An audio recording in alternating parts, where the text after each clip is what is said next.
Si tu cherches des films intéressants sur l'histoire de l'esclavage, tu es au bon endroit. Aujourd'hui, je te présente 5 films sur l'esclavage qui m'ont marqué pour de bonnes ou de mauvaises raisons. Bienvenue sur Histoire Crépue, ici on parle d'histoire coloniale, sans faire la morale, mais sans faire de tabou. Si vous n'êtes pas d'accord avec mon avis sur les films, n'hésitez pas à me le dire dans les commentaires. J'accepte et mon cœur reste ouvert. J'ai mis toutes mes sources dans la description. Et si vous voulez me soutenir, rendez-vous sur le site histoirecrépue.fr ou sur PayPal. Alors attention, l'histoire de l'esclavage est une histoire violente, mais je crois qu'il faut être capable de la regarder en face parce qu'elle explique beaucoup de choses sur notre présent. Alors sans plus attendre, voici 5 films sur l'esclavage à voir ou pas.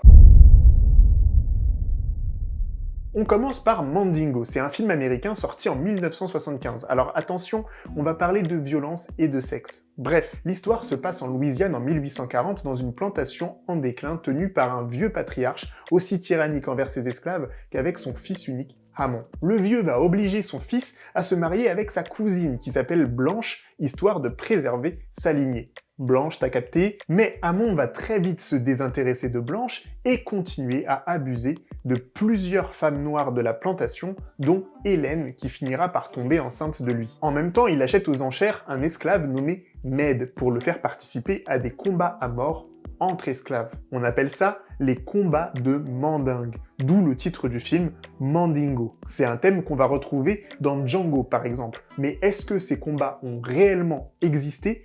Je vous explique ça un peu plus tard dans la vidéo. Alors, Hamon, il est complètement fasciné par la puissance du corps de Med. Et ce n'est pas le seul. Oh! Tell you, playful as a kitten, strong as a bull elephant. Good Lord, man!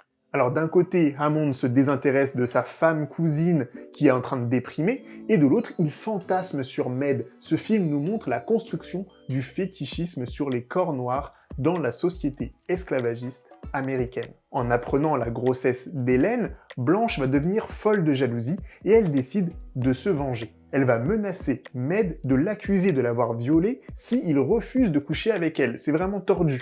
Elle finira donc par tomber enceinte de Med. Finalement, c'est un film archi éloigné des représentations romancées et édulcorées de l'esclavage qu'on retrouvait d'habitude à cette époque. C'est probablement le premier film hollywoodien qui s'attaque à la question de l'esclavage de manière aussi frontale, en ne laissant aucun sujet de côté. On y parle de la question de classe sociale, de violence, de sexualité, et bien sûr de la question raciale, qui sont toutes au cœur de la vie en contexte esclavagiste.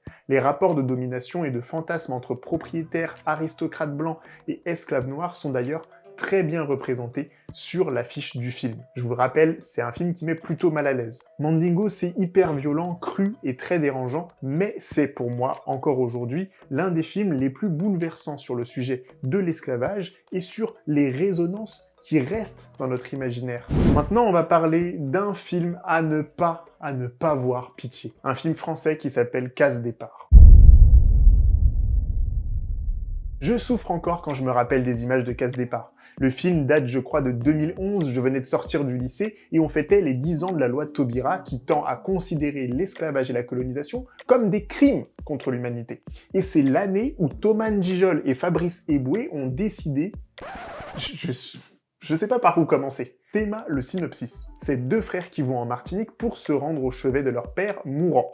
Avant de canner, leur père leur apprend que le seul bien précieux qu'ils possèdent et qu'ils vont recevoir en héritage, c'est le document qui a affranchi leurs ancêtres de l'esclavage. Ils sont dégoûtés, alors ils déchirent le document et là, une vieille tante sortie de nulle part leur lance un sort qui les envoie en plein 19e siècle où ils seront vendus sur un marché aux esclaves. Première chose, on parle d'un film de comédie, mais la question que je me pose et que je vous invite à vous poser, c'est comment est-ce qu'on peut écrire un film drôle sur l'esclavage alors qu'il n'existe aucun film grand public sérieux sur le sujet en France. Je sais pas si vous captez mon problème. Si on avait déjà eu à cette même époque 20 ou 30 films à gros budget, sérieux, historiques, complexes et produits par des personnes concernées, franchement, j'aurais eu aucun problème à avoir un film un peu humoristique qui détend l'atmosphère, même si j'y crois pas. Mais là, c'est même pas le cas. En 2011, il n'y avait aucun film grand public français qui parle sérieusement de l'esclavage. Et la seule proposition qu'on nous fait, c'est Casse Départ. Alors, je ne sais pas si c'est la faute des humoristes ou bien des financeurs, parce que normalement, quand tu vois un projet comme ça, si t'as les thunes, tu dis non. Mais là, il y a des producteurs qui ont mis plus de 9 millions d'euros pour rigoler sur l'esclavage français. En fait, on aurait pu faire tellement mieux avec ce budget, je sais pas, pour que les jeunes générations, notamment celles qui ne connaissent pas bien cette histoire, elles puissent s'éduquer. On aurait pu ouvrir des programmes scolaires, j'en sais rien, des musées en plus, et ça, c'est typiquement français. Si tu veux parler de l'histoire de l'esclavage, du racisme ou de la colonisation, tu n'as que deux options. Soit tu montres des humoristes racisés qui se battent pour la France, Jamel Debbouze dans Indigène, Omar Sy dans Tirailleurs, soit tu fais de l'humour sur la colonisation. Là, t'as Casse Départ, mais t'as aussi OSS 117. Mais ça, je vais en parler dans une prochaine vidéo parce que j'ai trop de choses à dire sur ce film. Dites-moi si ça vous intéresse dans les commentaires. Bref, revenons au contenu de Casse Départ, parce que ça aussi, c'est vraiment grave. Negmon, est-ce que vous êtes prêts à vous battre pour libérer tous nos frères? Ouais! Ouais! Negmon, est-ce que vous êtes prêts à vous battre jusqu'à la mort? Ouais! Ouais! Est-ce que vous êtes prêts à vous battre pour la race noire? Ouais! Ouais! Est-ce que vous êtes prêts à massacrer tous les blancs? Non! Ouais! Oh, faut pas exagérer non plus. On peut juste les embêter un peu. Quelques claques.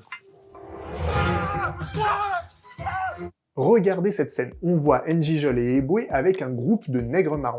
Les nègres marrons, c'était le nom qu'on donnait aux esclaves qui s'enfuyaient des plantations pour survivre cachés en petites communautés dans les forêts. Les nègres marrons sont montrés comme des radicaux un peu débiles qui répondent aux cris d'un tribun brutal, blablabla. Mais le pire, c'est que la scène nous les montre comme des vengeurs des gens qui ont la haine des blancs, qui auraient une sorte de racisme anti-blanc. Et ça, c'est hyper grave, parce que cette scène montre les mouvements de libération anti-esclavagistes comme des mouvements anti-blancs. Alors qu'à l'époque, les nègres marrons, ils essayent avant tout de survivre et d'échapper au racisme qui est imposé par les colons blancs qui limitaient la liberté de tous les noirs dans les Antilles françaises. Et c'était très rare que des marrons soient assez nombreux et assez puissants pour attaquer les esclavagistes. Il ne faut pas inverser les choses. Bref, j'aurais besoin de beaucoup plus de temps pour démonter ce film, mais je vous renvoie sur le live du Moicast qui a passé 3 heures avec plusieurs invités. Il y a Kevin Donna, il y a plein de gens super pour tout décortiquer. C'est très intéressant. Moi, j'arrête avec Casse Départ. Passons à un film américain que vous avez sûrement kiffé, mais sur lequel j'ai beaucoup de doutes.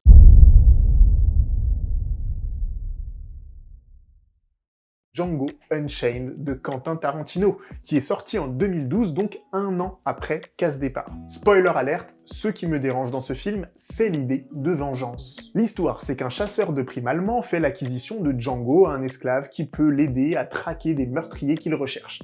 L'Allemand promet à Django de lui rendre sa liberté lorsqu'il aura capturé les meurtriers morts ou vifs. Alors, Django va accepter, car une fois libre, il veut retrouver Brumilda, sa femme, qui est esclave d'un propriétaire super cruel, interprété par Leonardo DiCaprio.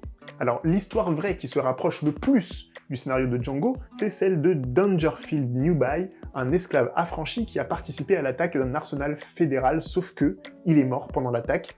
Donc en gros, rien à voir avec ce film. On sait aussi que Tarantino s'est inspiré d'une œuvre de Wagner et du western spaghetti Django, qui date de 1966 et qui est l'un des westerns les plus violents de l'histoire du cinéma, mais il n'y a pas de noir, c'est un truc de blanc. Bref, il n'y a pas beaucoup de références à l'esclavage dans les rêves de Tarantino. De mon point de vue, Django, c'est simplement un fantasme de Tarantino, qui est un cinéaste blanc et privilégié, qui prend un malin plaisir à nous montrer la cruauté des esclavagistes pour nous faire lentement monter l'extase et le besoin de vengeance. Alors on peut aussi dire que c'est un hommage à la Blaxploitation, qui est un courant cinématographique des années 70 qui mettait en scène des personnages afro-américains héroïques, mais je crois que ce film est avant tout un revenge movie, qui utilise l'esclavage comme prétexte pour faire des scènes ultra violentes. Tarantino va même s'amuser à se faire exploser lui-même et à punir tous les blancs esclavagistes de manière super brutale. Alors, on pourrait trouver ça cool, j'avoue que j'ai apprécié quelques scènes, mais politiquement, je suis pas convaincu. En fait, on est dans du sensationnalisme. Un peu comme dans Mandingo, on a une scène de lutte à mort entre 2 esclaves. Et pourtant, les plus grands spécialistes de l'esclavage s'accordent à dire que ce genre de combat n'ont pas existé pour une raison simple, l'oseille, le flouze, la money. Et oui, l'esclavage, ça reste une institution raciste qui devait être rentable. Les propriétaires n'avaient pas les moyens et pas l'envie d'entretuer leurs esclaves. C'est justement pour ça que les tortures étaient si atroces à l'époque. L'idée, c'était de faire comprendre aux Noirs qu'ils ne mourraient pas, mais qu'ils souffriraient atrocement s'ils cherchaient à se rebeller. Ils étaient privés de la possibilité de mourir. En fait, ces combats d'esclaves, ils ont été inventés pour le scénario de Mandingo. Alors du coup, je vais enlever des points à Mandingo, parce que je sais pas à quoi ça sert d'inventer de telles horreurs. Je sais pas, il y avait pas d'autre chose vraie à raconter. Dans Django, la cruauté des colons, elle sert à justifier la vengeance finale. Et c'est dommage car encore une fois, de nombreuses sources historiques nous ont montré que la lutte contre l'esclavage, elle s'est principalement passée par le marronnage, la fuite, le désir de liberté des esclaves qui préfèrent souvent se suicider plutôt que de combattre et de risquer d'être capturés. Donc je crois vraiment que la vengeance, ce n'est pas une thématique pertinente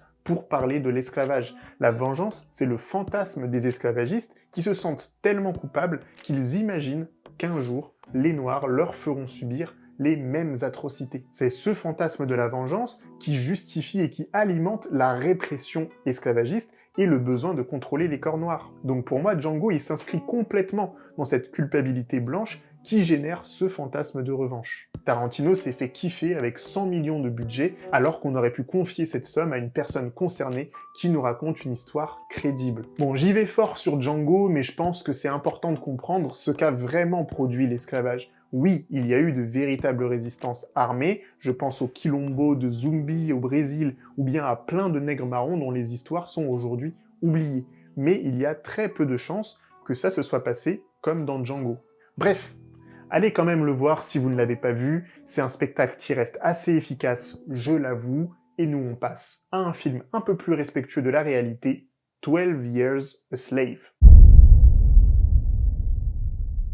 12 Years a Slave, c'est une histoire vraie inspirée du livre de Solomon Northup, un jeune homme noir qui vivait librement près de New York et qui a été kidnappé puis vendu comme esclave dans une plantation de coton en Louisiane. Le film a été réalisé par Steve McQueen et il est sorti en 2013, donc un an après Django. Ils ont vraiment enchaîné les films sur l'esclavage. Alors c'est un film difficile à regarder parce qu'il n'hésite pas à montrer la cruauté de l'esclavage avec tout ce que ça peut avoir de douloureux.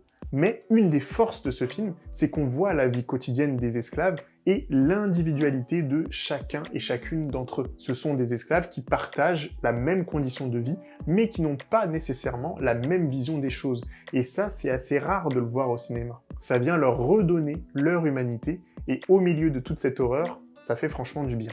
Alors on se rappelle que Django c'était un héros fier et sans peur, alors que dans 12 Years a Slave, Solomon rentre dans le rang de ce qui est attendu de lui par les esclavagistes. On comprend qu'il n'a pas d'autre choix s'il veut survivre sans être lui-même torturé. C'est un scénario beaucoup plus complexe dans lequel on voit l'esclavage, mais aussi ce que produit l'esclavage, c'est-à-dire un système judiciaire basé sur un ordre racial. Si Solomon, un homme libre et noble, devient un esclave du jour au lendemain et se voit dépossédé de son humanité, c'est simplement parce qu'il est noir. Et c'est pour cette même raison qu'il n'obtiendra jamais la condamnation de ses ravisseurs et de son geôlier. Le système judiciaire de la suprématie blanche ne condamne pas les blancs accusés par des noirs. Le film montre ce qu'est le racisme systémique et les bases du capitalisme qui passent par l'exploitation du corps de l'homme à des fins monétaires. Au lieu de se focaliser sur un héros individualiste comme Django, 12 Years a Slave nous permet de vraiment comprendre les rouages et la complexité du système esclavagiste. On comprend aussi pourquoi il était si dur de lutter contre. Et d'ailleurs, cette violence et cette dureté, elle n'existe pas seulement dans le contexte esclavagiste américain. Elle existe aussi dans le contexte français, il faut s'en rappeler. Et donc il est temps de parler du 5e film, Ni chaîne, ni maître. Alors Ni chaîne, ni maître, c'est un film français réalisé par Simon Moutaïrou qui nous plonge en 1759 dans l'enfer de ce qu'a été l'esclavage sur l'île Maurice. Le film est sorti en 2024 et c'est le premier film grand public qui parle sérieusement de l'esclavage en contexte français. C'est violent, mais en même temps, c'est important. Le film raconte l'histoire de Massamba et de sa fille Mati, qui sont des personnes esclavagisées dans une plantation de canne à sucre qui rêvent de se libérer de l'ordre colonial. Mati finit par s'enfuir et se retrouve traquée par Madame la Victoire, une femme blanche, chasseuse d'esclaves. Anéanti, Massamba, son père, se retrouve lui aussi dans l'obligation de s'évader et devient ainsi un nègre marron. L'histoire, elle est inspirée de faits réels. Le gros point fort de ce film, c'est qu'il parle surtout de marronnage et qu'il nous donne un aperçu des différentes formes de résistance qui ont réellement existé contre l'esclavage en contexte français. On a la fuite, le combat, l'affranchissement, la collaboration ou encore le suicide. Contrairement à la majorité des films d'esclavage, dans Ni chaîne ni maître, il n'y a pas de gentil sauveur blanc qui va aider les Noirs à s'en sortir. Et ça aussi, ça fait du bien. Le récit est tragique, mais 1000 fois plus réaliste que tous les autres films que j'ai cités. Et le contexte aussi est très bien traité. L'histoire se passe sur une île. Les marrons peuvent se cacher dans les grottes et dans la forêt, mais ils ne peuvent pas quitter l'île. Ils sont véritablement pris au piège d'une prison à ciel ouvert. Dans l'imaginaire colonial, on pense aux îles de rêve paradisiaques, etc. Mais ici, on découvre ce qu'étaient vraiment ces îles, c'est-à-dire des enfers coloniaux. Reste une grosse question autour de ce film, est-ce qu'il est trop violent ? Est-ce qu'on a encore envie de voir des corps noirs souffrir? Est-ce que c'est pas du trauma porn? De mon point de vue, montrer la violence en contexte français, c'était indispensable. On est trop habitué à voir des films américains comme Django, etc.